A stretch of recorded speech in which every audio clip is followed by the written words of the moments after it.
Q's is a otaku loser with a face uglier than a troll, living a miserable life until the most popular girl secretly begins to like him and wants to smash him. She gets to school one morning, and as she walks to her class, everyone, including the girls, glazes over her, excited that they can be side characters in the same anime with the hottest girl in anime history.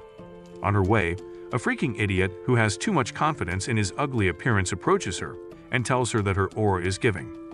He introduces himself as Ando, who has been dying to talk to her because her sister has said lots about her. He then invites her to have lunch with him later today, but Alia gives him straight up no, which drops his aura to 5,000. However, he comports himself and asks for her number instead, but she refuses, saying that even if she was left with only him on the planet, she still wouldn't date him, shattering his ego. As she leaves, she even tells him that the necklace he is wearing is not allowed in school, completely destroying him and leaving everyone shocked that she just turned down the most popular boy in the school. On getting to class, she sees Q sleeping on his desk and calls him, but when he doesn't answer because he is deep asleep, she gets pissed and aggressively wakes him up, accusing him of staying up watching late-night anime recaps on Aninder again. He agrees, and she calls him an idiot like you who would sacrifice his studies for plot-filled anime recaps. Q's tells her that Aninder released a new recap by 1 AM, so he had to stay up to watch because of how well the narrator roasts the MC, and afterward, he spent another 2 hours discussing the recap with his otaku friend. Hearing this, Alia calls him insane, but Q's replies that he loves this kind of insanity, prompting her to call him a fool. She then musters some gibberish in Putin's language, which when Q's asks what that was, she tells him it's nothing special. Following this, Q's realizes he didn't bring his chemistry workbook for the next class, so he asks to share with Alia, and as soon as the class begins, he starts to doze off. Alia suddenly pokes him, causing a reaction from him that attracts everyone's attention, and unfortunately for him, it happens just when the teacher asks a question. The teacher calls on him to give an answer, but Bro doesn't even know what the question was since his dumb was sleeping. Meanwhile, as he looks around like a confused idiot, Alia decides to come to his rescue by showing him the answer to the question. He immediately says it out, only to discover it's the wrong answer. Then Alia stands up to say the correct one, shocking him. He asks her why she told him the wrong answer, but she denies and says she was only showing him the question. Kizov gets pissed and wishes he could piss on her face, but she suddenly calls him cute in Russian, shocking him. He pretends not to understand and asks what she said, and she replies she was only calling him stupid. However, Kizu wonders what the heck is going on as Alia always fawns over him in Russian, thinking he doesn't understand the language. Meanwhile, Kizu used to have a Russian female friend when he was young who taught him how to speak Russian so he could understand her when she spoke. He soon brings out his phone and rejoices on seeing a female character she likes. Alia takes the phone from him to see what the heck he is looking at, and upon seeing the character and her silver hair, she gets jealous and returns the phone to him. However, she switches to Russian and calls him a cheater for not recognizing that she also has silver hair, surprising Q's, who clearly heard what she just said, but he pretends he didn't. Later during lunch, Q's gets talking with his two fellow fools who don't have the recommended face card qualities to bag any girl, even in an hentai world. They see Alia and two other friends and start talking about them. The ugliest among them feels bad that Q's is friends with the hottest girl in school, while he struggles to even get a chance with the ugliest girl. However, he tells Q's if he is to shoot his shot, he will go for Yuki. But the dude beside him tells him he will definitely miss because he's got no res. A few minutes later, Yuki notices Q's and comes to his table to ask to sit with him, along with Alia. Yuki gets talking with Q's, making Alia a bit jealous, so she asks if they are friends, and Yuki replies that they have known each other since when they were kids, surprising her. Q's asks Yuki if she is friends with Alia, and she replies that not yet, but she would love to be. Upon hearing this, Alia says that being friends with her won't be any fun for her. However, Yuki insists on being her friend. Meanwhile, they have forgotten that the two other bros are also on the table, so they stand up to leave because they can't stand being the ugliest creatures on the table. After eliminating the two shit-faced mofos, Yuki moves closer to Q's and asks for his response to her offer to him to join the student council. However, Q's tells her he isn't interested. Yuki persists by saying he is capable since he was once the vice president when they were in middle school. A while later, after Yuki separates from them, Alia tells Q's that she is surprised that he and Yuki, as she never expected that any girl would want to be a friend to a dude with a face that could turn Medusa to stone. He asks her what she would say about herself, who is also his friend then, making her speechless, and then she takes her leave. The next day, Kuz wakes up from a dream about his childhood friend who made him learn Russian, but sadly, his low storage memory can't process her name anymore. He gets to school early that morning, and he arranges the classroom before anyone else arrives. He feels proud for doing something remarkable in a while, and Alia soon arrives. As they talk, he notices a wet stain on her socks and wonders if this is jizz or something. But she replies that she is not like him who goons on his uniform like a loser. She then explains that one silly man in a truck splashed water on her body on her way to school. However, she adds that is not much of a problem since she has an extra pair of socks. She changes the subject and asks him if he really was in the student council when he was in middle school, and he tells her yes. So she tells him to take the offer to join the student council, but he repeats that he is not freaking interested. She doesn't push further but removes the stained socks, which immediately makes Kuz embarrassed when he sees her seductive thighs. She notices this, and in a bid to make him feel even more uncomfortable, she asks him to help her get the extra socks from her locker. After doing that, she suddenly requests that he wears it for him, shocking him. He initially rejects, but she whispers in Russian as she wants him to touch her in freaky ways so badly, surprising him, as he can't still understand why she is really feeling his aura and glazing over him like a creep. He asks her what she just said, and she lies that she called him a coward. Following this, he suddenly grabs her leg and attempts to wear the socks for her, embarrassing her. He starts to wear it, causing her to squirm like she is about to climax. He mistakenly touches her plot region, causing her to respond with a kick to his stupid face that knocks him to the ground. She leaves immediately, and on getting back to the class, Kuz chats with his sister, telling her he never realized that he loved thighs. Meanwhile, Elia is feeling terrible and around like an average lady on her period. So Kuz runs after her to apologize for earlier, but she tells him she is not mad. She then tells him sorry for adding to his horrible face, and he replies that he is fine. However, she is still concerned about him and tries to care for him. The idiot tells her he should rather thank her for giving him an exclusive peek into her glory hole, and upon hearing this, she smacks his face to the ground again. She starts running off in embarrassment, and Kuz runs after her. He soon catches up with her and apologizes with a canned drink while on his knees. The following week, Kuz goes down to the student council in the storage, and upon arriving, he meets Yuki. As the two start to joke around, Yuki sees them and sarcastically comments about how well they get along. Kuz replies that this is not new, and she immediately apologizes for being the useless third wheel of their relationship. The girls need assistance organizing the storage room, so Kuz starts by bringing down some board games, prompting Yuki to boast about her last victory. Alia chides the flirtatious pair to get back to work, then switches to Russian, quietly wishing she could get some attention too. Kuz shivers at Alia's words, oblivious to her intent as she subtly pleads for his company. Afterward, they head to the student council office where the president, Kenzaki, introduces himself, mentioning he has heard a lot about Kuz. Kuz sizes him up, and upon seeing his aura, he concludes it is no wonder he is the president. He immediately prepares to take his leave, but Kenzaki insists on treating him to dinner to show his appreciation for helping the girls. Kuz initially hesitates, but Yuki urges him to seize this opportunity since he is only going home to eat the thrash he calls food. Kenzaki is curious about Yuki's knowledge of Kuz's home life, but she simply explains that they have been around for a while.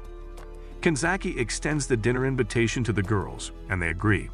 At dinner, Kenzaki compliments the group on their efficiency, prompting Yuki to credit Kuz for their swift progress. Kenzaki then asks Kuz if he would like to join the student council, but Kuz declines without thinking, saying he'd rather play Fortnite than be in the student council.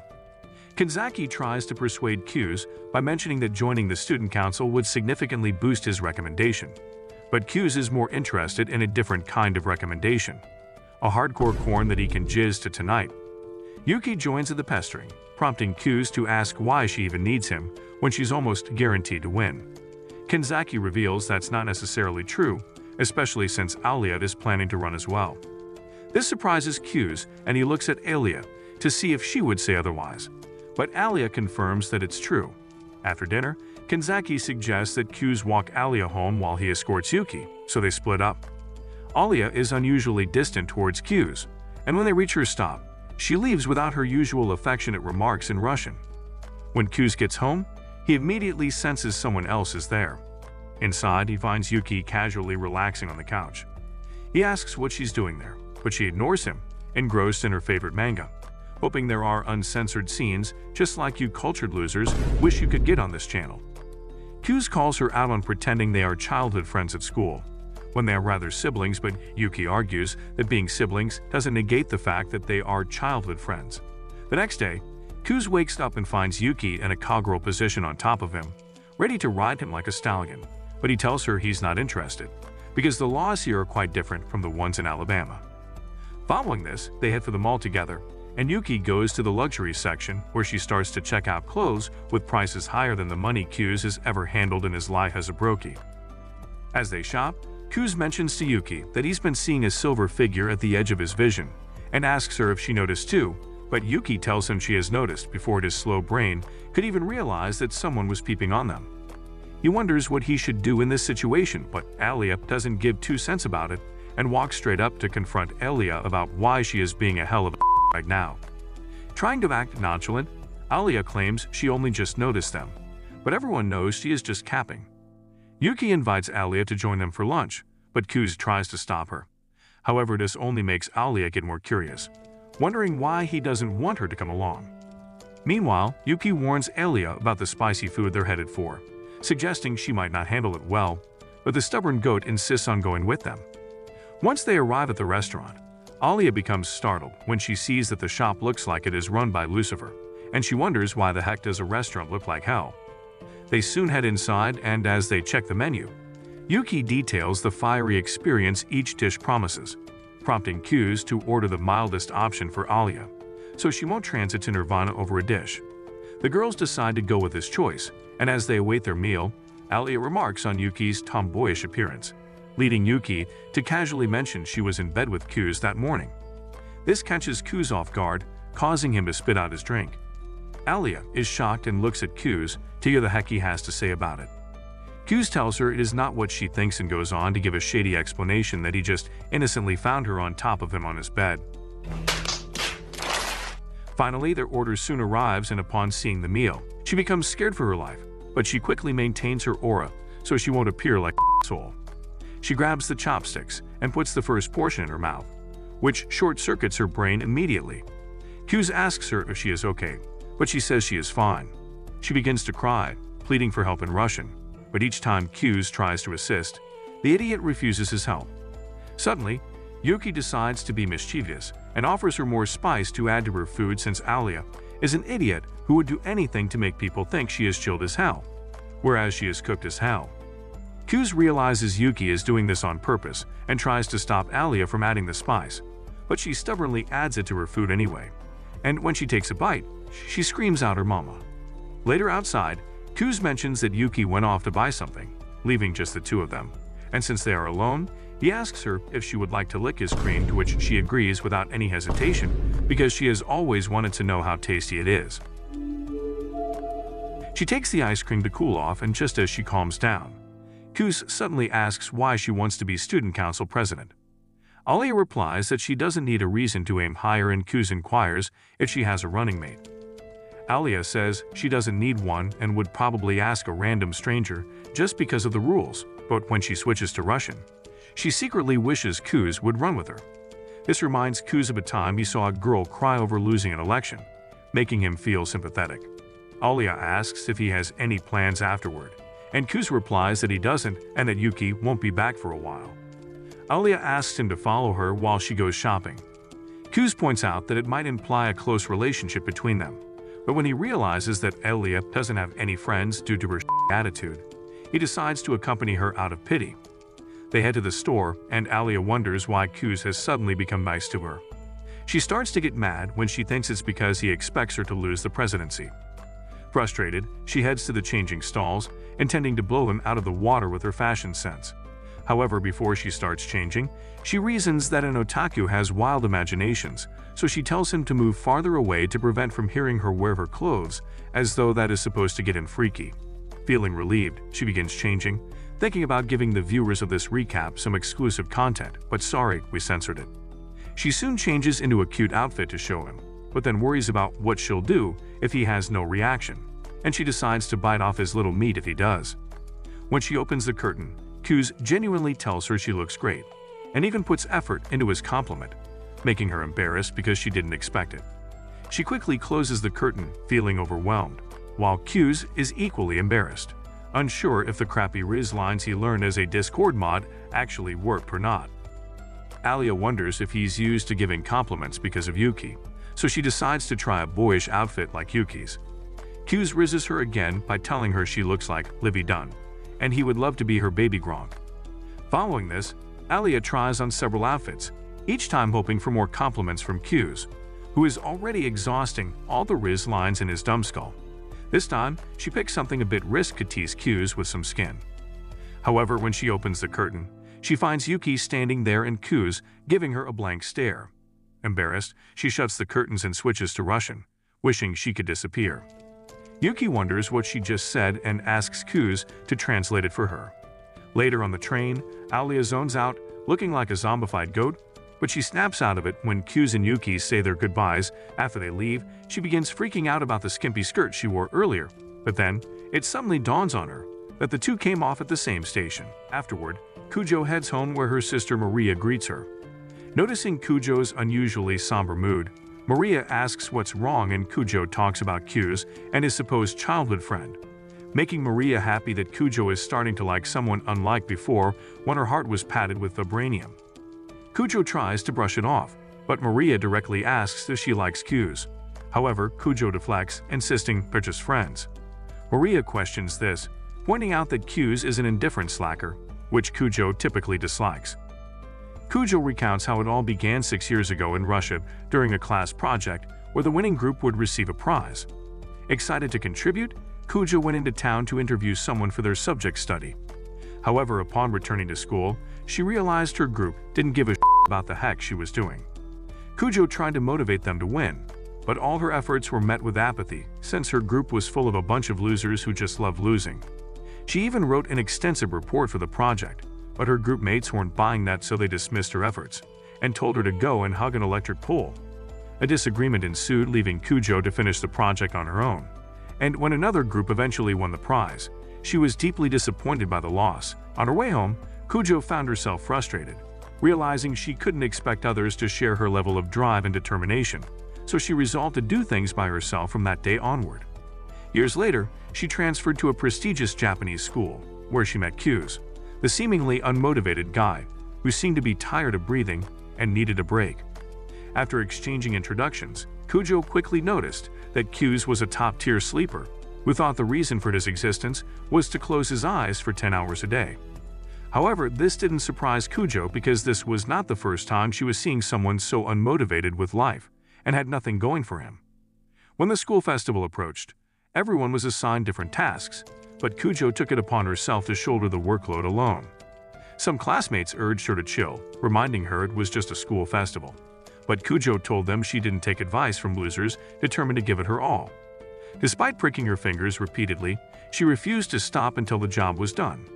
Later after school that day, Q's unexpectedly showed up, aware that Kujo was pushing herself too hard. He advised her to go home, reassuring her that everyone would pitch in the next day, but Kujo stubbornly refused to leave. That's when Q's presented her with a permission slip from the Handicrafts Club, allowing them to stay late and help her with the work. Kujo was stunned, wondering how he managed to arrange it, so Q's explained his approach and pointed out that there was no need for her to do everything alone. This only irritated Kujo, who didn't understand why he thought taking the festival seriously was a problem. She then gave an unwarranted speech about not compromising on quality and insisted there was nothing wrong with working hard, especially since no one else seemed to care as much as she did.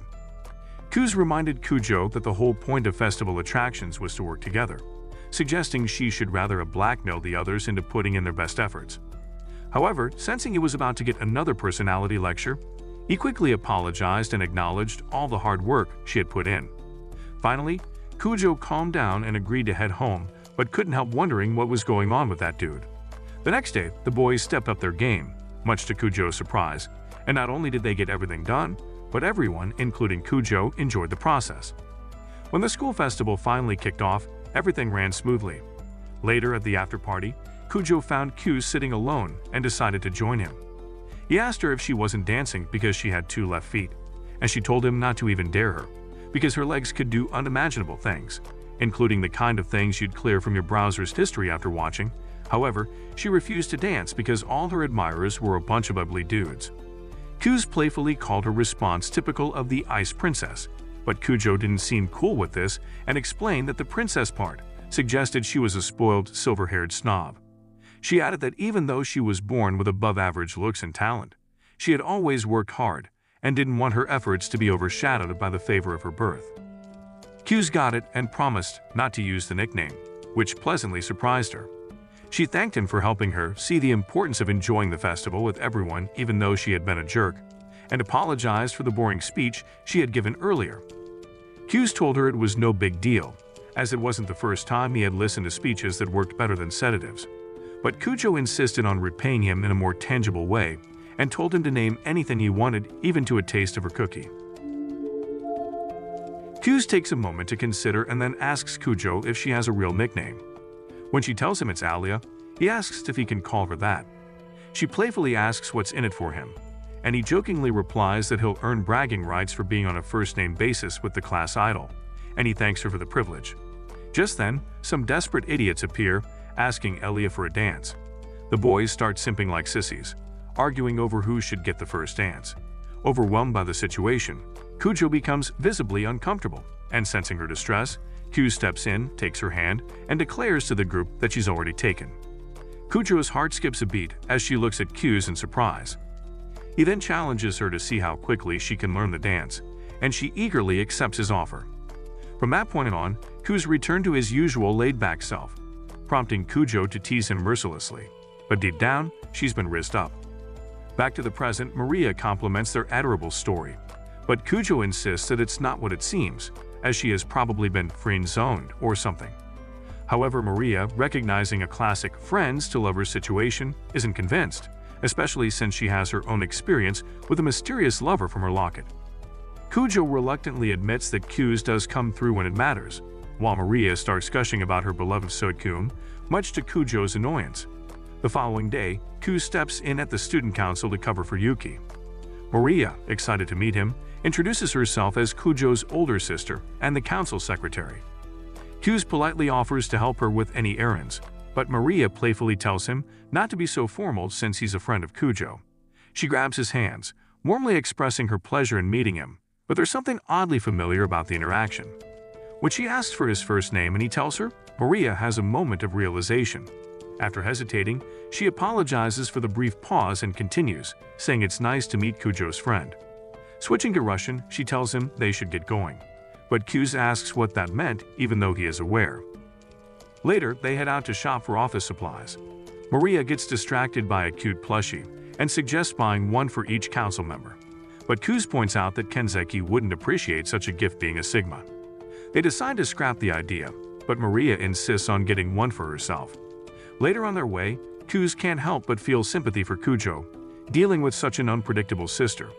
When they arrive at their next stop, he offers to carry the plushie, which Maria playfully names after Kujo, commenting that it suits him. At the tea shop, Maria busies herself with the store owner while Q stands by, realizing that Yuki would be better suited for this task, having been taught by their mother.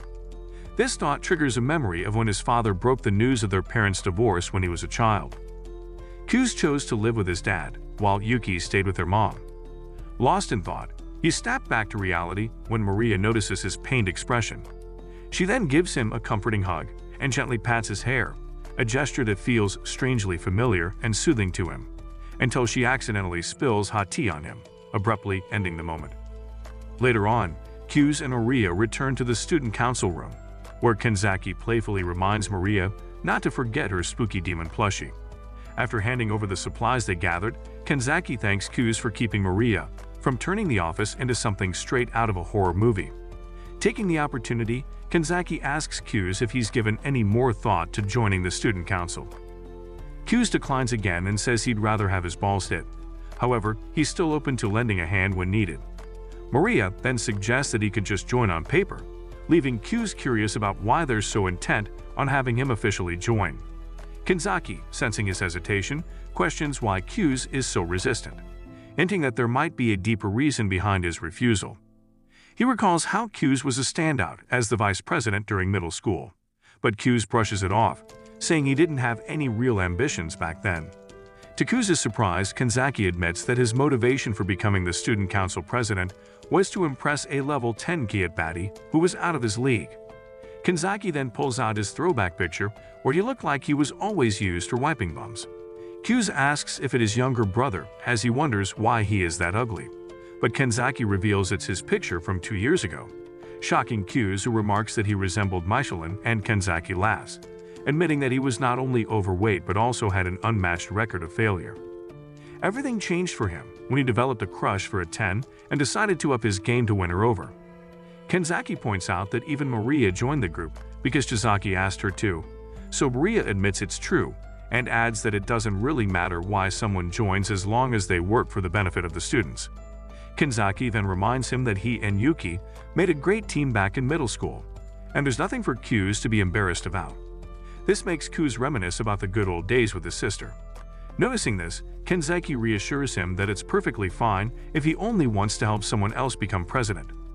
Q says he'll think it over, so Kanzaki and Maria shift their focus elsewhere while Q contemplates whether he really wants to help someone become president. When he asks about Alia's whereabouts, Kanzaki mentions that she's busy mediating a dispute between the baseball and soccer teams. Apparently, both teams requested the use of the school field to prepare for upcoming events. The soccer team has qualified for regionals, while the baseball team is being scouted by professionals. Usually, Chizaki would handle such conflicts, but she's currently tied up with official duties, so he sent Alia. But she seems to be struggling with the situation.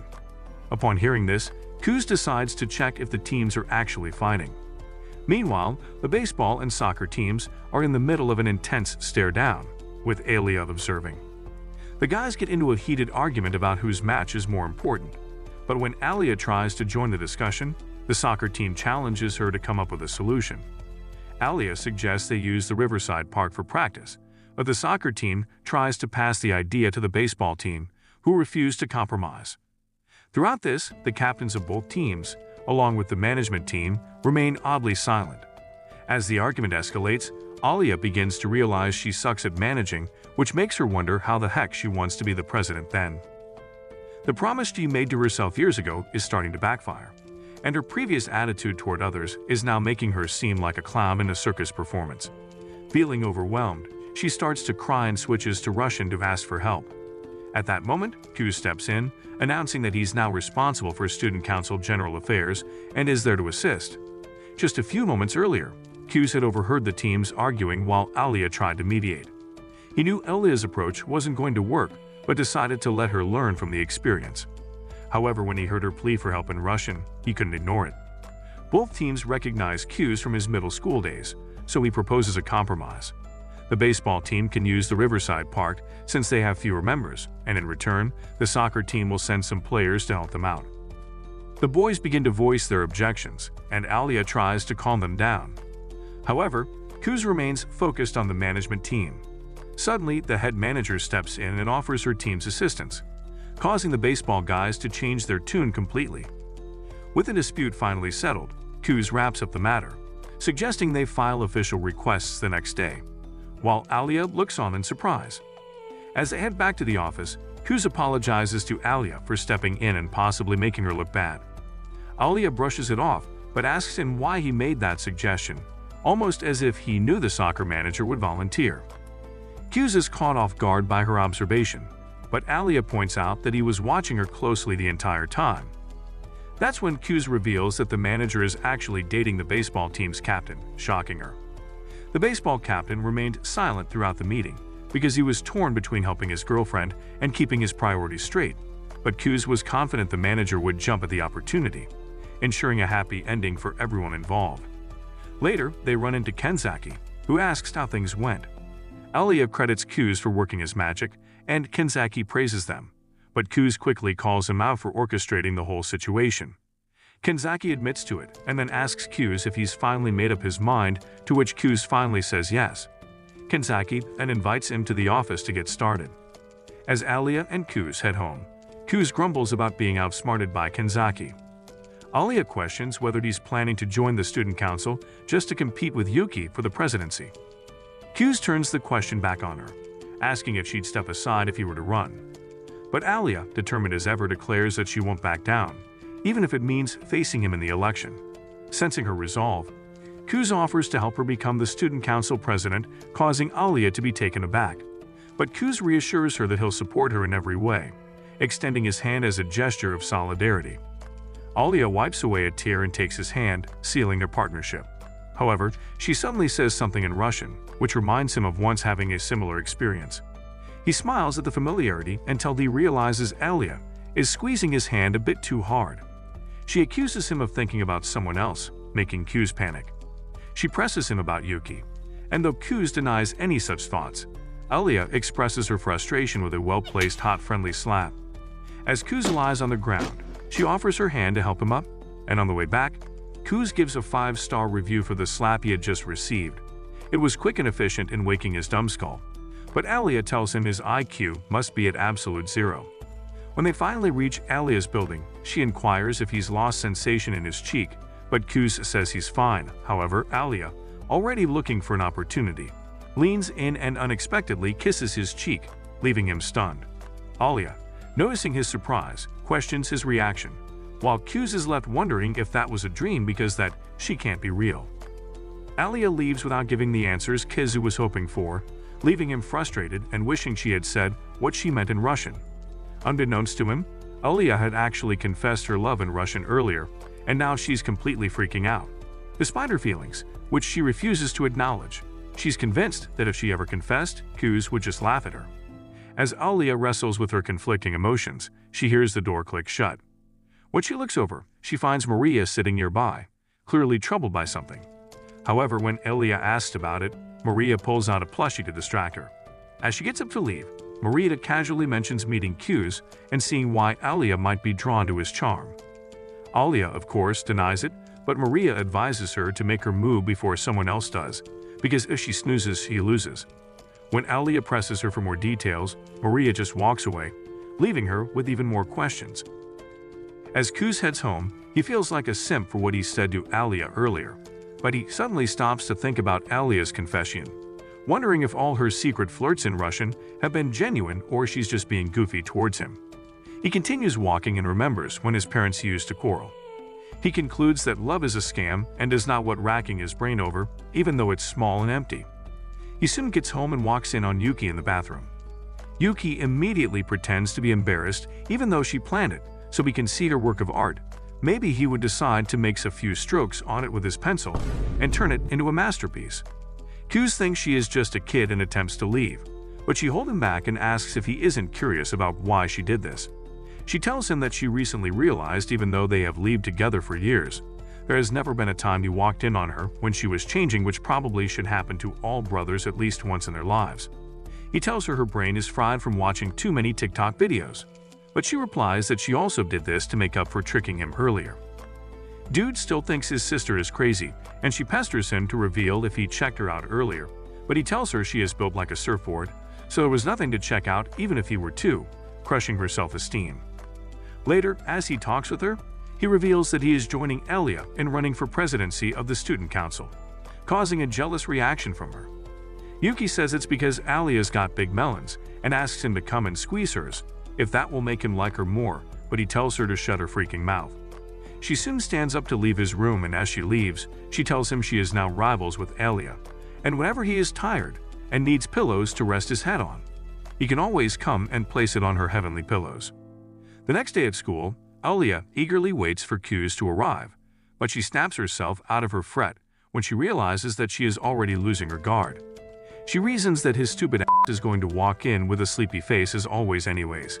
He soon arrives, and she begins to flip through her book, pretending to be reading. He greets her and takes his seat. He gets talking with another dude not worthy of recognition. However, she observes him and notices that he is not his usual slurpy, sleepy self. He seems very much alive today, making her wonder if he won the lottery. She catches herself drooling over him again and quickly calls her brain back to order, assuming he didn't get enough sleep as always. Later during the class, she is surprised that he is not dozing off, as he normally does, and she wonders if he is upping his game because of her. not knowing that the dude doesn't even give a shit about her. While in the sports center, the idiot gets hit by a volleyball because he had already zoned out amid the game. He soon steps out of the gym, and while he sits alone, Alia comes to try some pickup lines she has seen on Reddit. She touches his head and her head together to find out if his body temperature is normal since his head was hit by a ball. While at this, Bro has a sneak peek to how big her gadonkadonks are, immediately embarrassing him because he has never seen them that huge before. Afterward, they head to the tap to get water, and Yuki comes to meet them. She starts caring overly for him, making the silver-haired jealous, so she quickly grabs him and claims they need to leave already. They leave immediately, and after walking a distance, she stops to ask him if he is fine. He tells her he is, but she replies that he has not been himself since morning, so she thought something is wrong with him in the head. He tells her he is fine and reveals that he just didn't get to eat breakfast, making Alia instantly realize that the idiot was awake in class today because he was too hungry to sleep. However, he tells her he slept well last night, making her angry because she couldn't sleep after feeling guilty for slapping him. The dweeb quotes the Bible for her, saying the Lord said, whenever he is slapped on the right cheek, he should turn the left too. This makes her even more pissed, and she leaves, regretting that she fell in love with the fool. Afterward, they head to the student council room from class. They meet Kenzaki, and after a while, Maria and Yuki arrive one after the other for the student council meeting. As soon as the meeting begins, Q's introduces himself as the new member, who would be in charge of the student council general affairs. He then tells them he and Alia will be running mates for next year's student council presidential election. Kenzaki thanks him for choosing to be a part of the council, as his experience as a former vice president in middle school would be very useful. He further tells him to help the other team members learn the ropes, which makes Kuz ask if they are short-staffed or something to be depending on him that early. Meanwhile, Yuki interrupts and asks permission to visit the art club with Alia to discuss their upcoming exhibit. However, Kuz suspects that something is about to go down between those two as they head out. On her way, Alia thinks of voicing out about something on her mind, so she tells them to go to an empty class to discuss it. She announces that she will be running for the position of president, and Yuki replies that she is aware, because Kuz informed her yesterday, surprising her. Yuki asks if that's all she wants to say, and Alia replies that even though she is not sorry about her action, she just wants to give her the honor of telling her in person. Yuki replies that she is not taking it personally and wouldn't have stopped her anyway. However, she regrets that Kuz didn't choose her instead. Alia then attempts to ask her if she likes Kuz but stops. However, Yuki suddenly declares that she loves him more than anyone else in the globe, even more than her parents, who pay her tuition, leaving Alia's mouth open. Yuki redirects the question to her, but Alia is a coward and replies that Kuz is just her friend. However, Yuki ain't buying the he's just a friend bullshit and asks if she is in love with him. Alia gets very shy, but Yuki moves closer, insisting that she give an answer. She pushes her against the wall, and Alia finally reveals that she can't say if she loves him or not, but she won't let her have him because Kuz is hers. Yuki makes a mischievous smile and tells her she is glad she could get that much out of her today. She then heads out for the art club, leaving Alia wondering what the heck she said back then. Meanwhile, Kuz and Minaya work on some reports in the student council room. While he thinks of Minaya as efficient and smart, he looks back to see her antonym, the president's girlfriend, Chizaki, messy and absolutely stupid. However, Kenzaki doesn't want his girlfriend's dumbness exposed, so he finds a way to send her elsewhere before she disgraces herself and her entire generation. After she leaves, Kenzaki tries to speak well of his babe before Kuz, and Kuz plays along even though he knows Kenzaki is just yapping. His girlfriend is not any smarter than a koala. The two girls soon appear, and Alia immediately puts her seat beside Kuz, making him wonder what the heck is wrong with her. She claims it is considered bad luck if a girl sits at the corner of the table, but Kuzi still thinks she is too close. Meanwhile, he suddenly notices the two girls staring at each other with ominous intent and wonders what happened between them when they were out. However, he brushes it off and asks Maria if her sister's statement about sitting by table corners is true. Maria attests to this, saying that unmarried people who take the corner seat will remain virgins for life and never get married. She then asks Alia if she has seen a guy yet, but Alia pretends to be pissed and whispers in Russian that marriage is not in the cards yet. Kuz is surprised that the silly girl is still doing this before her sister, who obviously understands Russian. A few hours later, Kenzaki calls it a day and dismisses the first years, while the second years wait behind to meet the teachers. On their way home, Q's can't stop thinking that Yuki must have done something she shouldn't have. They soon reach a cafe, and Q's suggests they branch here so they can discuss the presidential election. Alia agrees to this, but immediately says that she was hoping it would be a date, surprising Q's. Inside the cafe, Alia orders a large portion of the parfait and justifies that she is worn out, so her brain needs a lot of sugar to resume functioning properly. He asks her what happened with Yuki, but she refuses to tell him and asks if he and Yuki are dating. He tells her no, but she doesn't believe him, and he goes on to tell her that Yuki is not his kind of girl because she is just a few inches away from being mistaken for a troll. He further says she is just messing with her and having fun seeing how she reacts. He immediately changes the subject of the discussion to the presidential election, bluntly stating that they currently don't have a chance against Yuki.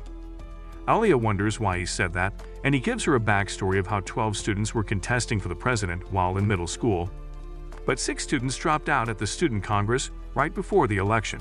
Meanwhile, Alia is an idiot and doesn't know what a student congress is, so Kuz explains it's a student debate contest. Realizing that this is what she usually sees students doing in the auditorium, she becomes curious about why the 6 students dropped out. He explains some gibberish that even you wouldn't understand. He states that, normally, the candidates fight each other until there are only 3 candidates left, but the lack of numbers this year in the student council clearly shows that everyone's given up on beating Yuki. He rambles on with his lectures on politics and governance, but Alia is already bored as hell and starts gulping her parfait to distract herself from this parrot. In a bid to stop the whole boring crap, she offers him some parfait, but he refuses because he doesn't want her saliva in his mouth. However, she insists on putting her cream in his mouth until he eventually obliges and enjoys the taste of heaven. He suddenly sees a girl named Taniyama passing by and is surprised. Meanwhile, Alia asks him how they can beat Yuki in the election, and he replies that they need to run a campaign that appeals to students from a different angle, as facing her head-on wouldn't be the best strategy. She wonders how exactly they would do this, and he tells her how Kenzaki became the president by taking the students on his looks-maxing journey from looking like a land whale to being a mog. This suggests that Alia needs to give a backstory to show all the students how hardworking she is and all that. Following this, Kizu orders a bowl of chili, and as he prepares to eat, he tells her he is surprised she saw no big deal with indirectly kissing him earlier. However, she exclaims in Russian that he is the only one she would do that with, surprising him. She then asks him how she can garner support from the students as Kenzaki did, and Kizu tells her that their first chance is the first term's closing ceremony, during which she will make the student council address.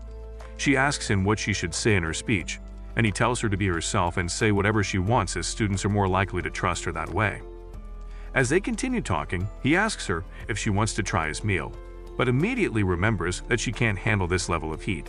However, Alia, not wanting to reduce her aura before him, tells him to bring it on.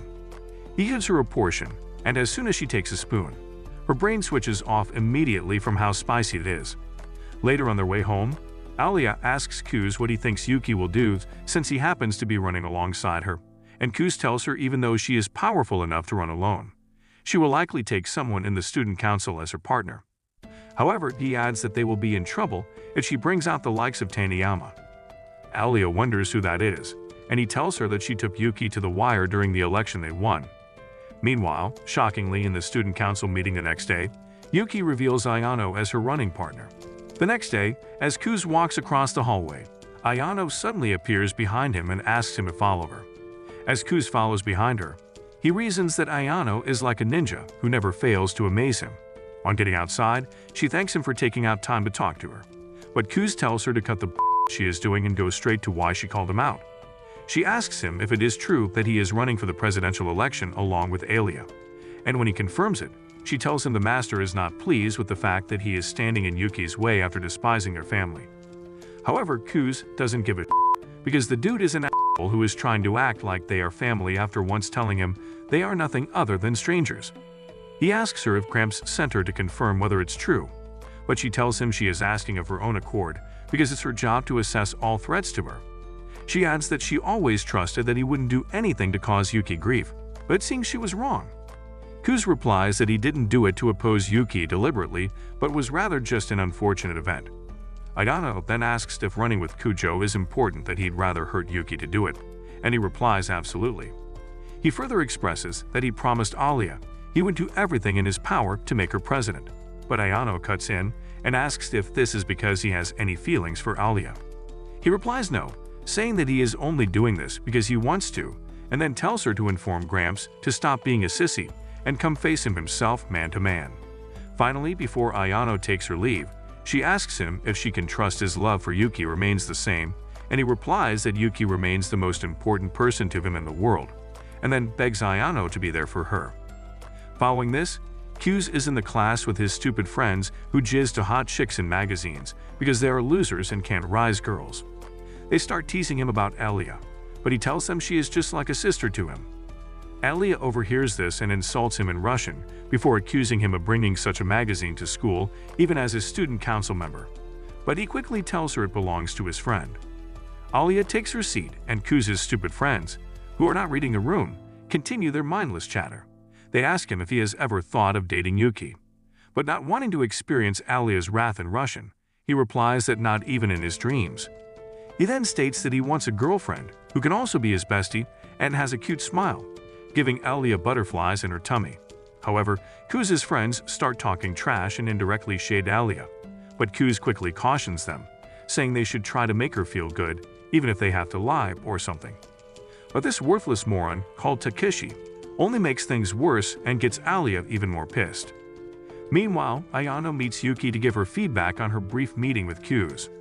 Yuki realizes that Q's is not changing his mind about running with Alia, and Ayano tells her that Q's aggressiveness made her wet her pants. Yuki is surprised by this and asks her if this doesn't mean that she also likes Yuki. Ayano immediately dismisses that by saying that besides her respect for him, she doesn't have any romantic feelings toward him because she feels she is too ugly to have him, and she would rather be used as a rag to wipe his behind. Ayano then tells her that Q's also mentioned that she is still the most important person in the world to him. As she hears this, she melts on her feet and runs to the window before she drips from her floodgates. She starts talking, feeling very excited like a child about to see Santa Claus, and tells Ayano that she is thrilled to be facing off against the most clever person her family has ever produced, along with her formidable opponent, Alia. Afterward, the girls play card games together in the student council room while the boys watch them, analyzing how well they are playing. As they discuss the fact that Alia looks like she is about to cry while her sister, Benaya, looks so chilled, Ayano suddenly appears with a bottle of Chapman and starts serving everyone. She begins to yap about learning how to be a maid from her grandparents, but they tell her they never ordered a yappuccino. She stands beside Q's and silently stares into his soul, leaving him wondering why she is looking at him with those siren eyes that could make him pull off his pants. Kingzaki asks if not making a sound is required for an attendant, and she replies that her grandfather drilled it deep into her when she was much younger. A few minutes later, Kenzaki observes Yuki and Alia and fears they will get into a fight, but Q's comments that Alia seems to be enjoying herself, which surprises the other two because she looks like she is having a hard time releasing a poop. The Chapman soon gets exhausted, so Q's and Maria step out to get more. On their way, she thanks him for choosing to run with Alia, but he replies that he doesn't think it's something she should thank him for. However, Maria states that Alia has always been a miserable loner, with no one to lean on, and she is glad that he is there for her now. As they continue walking, he asks her if he is deliberately hiding her responsible side from Alia, and she tells him that she doesn't want to compete with her, because Alia is a real hard worker who is always going full throttle in everything she does. She then says she doesn't want her to feel isolated, so she acts like her big sis in every way possible.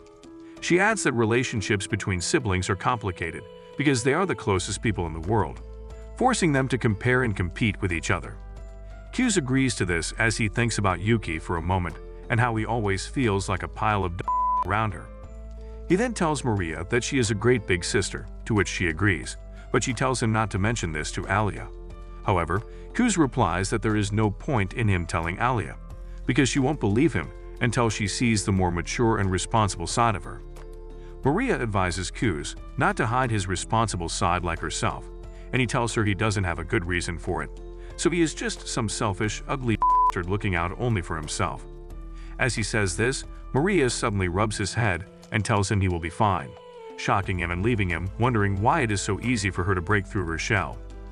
Meanwhile, as Alia walks to class, Taniyama crosses her and tells her to come. On getting outside, Alia immediately realizes that she is the girl Q's was telling her about the other day. Taniyama suddenly asks her if it is true she is running with Q's for the presidential election, and Alia confirms it. Then she starts calling her names, accusing her of taking Q's away from Yuki. Q's notices them and quickly comes to intervene. He tells her he doesn't care the heck she has heard regarding this and explains that he chose to do it on his own accord. He demands an apology from her to Alia for talking brashly at her, but Taniyama turns to him and says he is the one at fault then. She instantly moves closer and challenges him to a student congress, shocking everyone. Alia tries to defend him by saying she will have to go through her first if she wants to take Q's down. But Taniyama shuts her up and says she has no business with an idiot like her. She ropes her in the challenge, too, and says girls with a low IQ, such as hers, shouldn't be running for presidential elections. Will Q's reveal he knows Alia's secrets? Comment Riz if you want the next part. And if you like anin recaps like this, then watch this video over here.